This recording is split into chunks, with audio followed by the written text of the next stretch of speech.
नाज़रीन, मैं हूं आपका मेज़बान पीर उमैर। उम्मीद आप सब खैरियत से होंगे और आप देख रहे हैं बिग हाउस ऑफ ड्रीम। अभी जब इमरान खान साहब टेलीफोनिक गुफ्तगू कर रहे हैं, आवाम से उनके मसले मसालों के बारे में जानने की कोशिश कर रहे हैं, उसी ड्यूरेशन के अंदर एक शख्स ने उनको कॉल की और कॉल करके कहा कि आपने जहांगीर तरीन को एनआरओ और खुफिया मुलाकातें कर रहे हैं, इससे रिलेटेड और दूसरा शहबाज शरीफ से रिलेटेड जो सवाल किया, उसके ऊपर जो है ये ज़रा सुने क्या जवाब थे इमरान खान साहब का। जी वालेकुम सलाम।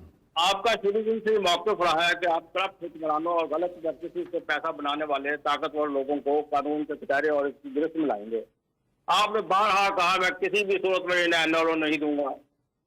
मैं मानता हूँ जनाब कि आपने काफ़ी हद तक अपने इस मिशन के मुताबिक काम भी किया है, लेकिन जनाब आप पिछले 5-6 महीनों से आप हमें शुगर माफिया के सामने बेबस नजर आते हैं और ख़ास तौर पर अपने दोस्त जहांगीर तरीन से ना सिर्फ आपने मुलाकात की बल्कि उन्हें एनआरओ भी दे दिया।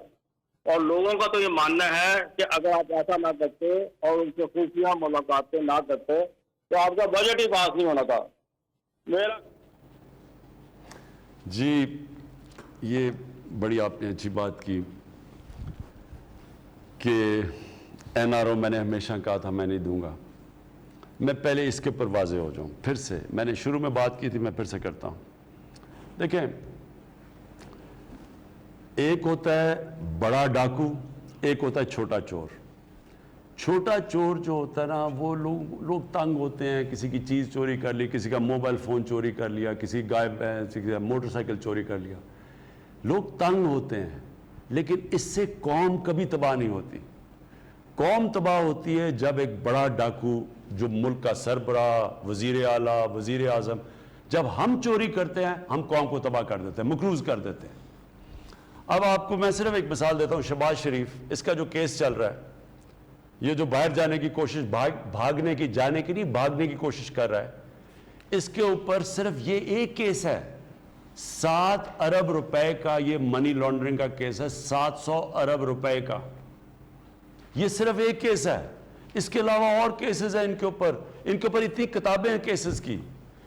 ये सिर्फ जो पैसा पाकिस्तान में लेके आते हैं, जब इन्होंने एक बीवी को घर लेना पड़े तो वो पैसा आ जाता है, वो बेटे ने नथिया गली में या डूंगा गली में घर बनाना है तो फिर वो टीटी आ जाती है, गाड़ी लेनी हो तो बाकी इनका पैसा बाहर पड़ा हुआ है। तो ये सोचे कि अगर 7 अरब रुपया सिर्फ एक, ये जो हमने पकड़ा है, ये टिप ऑफ द आइसबर्ग है। जो बाकी इनके पास, जो शरीफ और नवाज शरीफ के पास, जो इनके बेटे अरबों रुपए के वहां घरों में रह रहे हैं, वो किधर से पैसा आया? वो यहां का पैसा चोरी होके गया। अब आप सारे पाकिस्तान के जेल के कैदियों को इकट्ठा कर लें जिन्होंने चोरी की है। मैं आपको लिख के देता हूं कि जितने पाकिस्तान में 70,000 जितने भी जो चोरी पे गए हुए हैं, उनकी सबकी चोरी कर दें, वो भी 7 अरब रुपया नहीं बनता। तो इसलिए जब बड़ी करप्शन होती है, जो हुक्मरान करते हैं, ये मुल्क को तबाह कर देती है। इसलिए मैंने कहा कि जनरल मुशर्रफ ने जो 2 एनआरओ दिए थे, जरदारी को और नवाज शरीफ को, 10 यानी आप सबसे सुने कि 6,000 अरब से 30,000 अरब पे पाकिस्तान का 10 साल में कर्जा गया, उसने तबाही किया मुल्क को। आज जो हम डूबे हुए हैं कर्जों के ऊपर और सूद देने पे और किस्तें, उसकी वजह से फंसे हुए हैं। तो मैंने ना तब कभी आपको शुरू में भी कहा, ना मैं आज, मैं कभी किसी को एनआरओ नहीं दूंगा। वो इसलिए नहीं कि मुझे कोई डर है वोटर या मुझे वोट नहीं पड़ेगी, मुझे खौफ खुदा है। अल्लाह से, अल्लाह को मैं जवाब दूँ। मैं ये अगर किस मुंह से हम, या लोग बेचारे जेलों में गल सड़ रहे हैं और ये हम बड़े बड़े लोगों को छोड़ दें, ये मैं कभी नहीं करूँगा। अब आ गई बात जहांगीर तरीन की। जहांगीर तरीन को मैंने बड़ा वाज़ेह तरीके से कहा, वो ये कह रहे हैं कि उनसे नाइंसाफ़ी हुई है। मैं नाइंसाफ़ी कभी किसी से नहीं की। जो मेरे ये जो मुखालिफ भी थे, जिन्होंने 25 साल मैंने इनके खिलाफ पूरी जंग लड़ी है, जहाद की है, किसी से मैंने किसी किस्म की नाइंसाफ़ी नहीं की। कोई मुझे आज कहे कि किसी को झूठा केस बनाया, कोई इंतकामी कार्रवाई की, एक जगह मुझे बता दें। तो जब मैं मुखालिफ से नहीं करता तो जो मेरी पार्टी में जहांगीर तरीन, उससे मैं कैसे करूंगा? तो उस नाइंसाफ़ी से तो किसी से भी नहीं होनी चाहिए।